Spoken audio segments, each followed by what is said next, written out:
This is an original Rubik's Cube.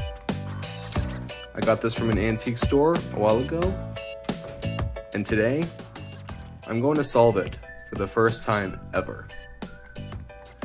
Let's do this.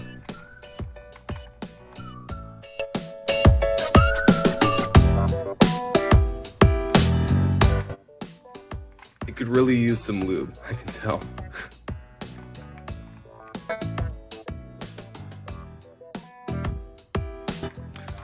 What's interesting about these original puzzles is that white and yellow were actually adjacent to each other rather than opposite. So as you can see, when making the cross, they're next to each other. It's going to make it a little confusing because you never see pieces like this before. So you have to get a little used to it.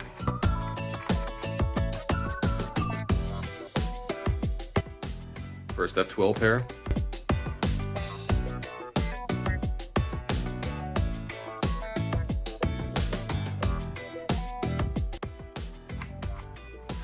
I'm just going to go the other way, it doesn't want to go that way.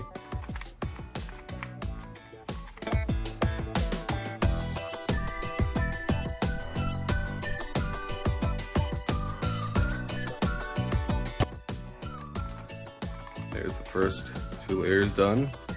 What do we have? Hey, you have a COL, that's cool.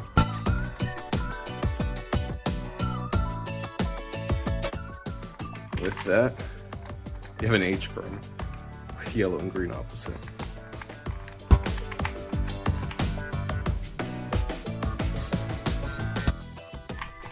And last few moves. And there we go. Look at that. It's actually incredible, man. Wow. That puzzle has probably not been solved since it was scrambled so many years ago. Well, there you go. See you guys next time.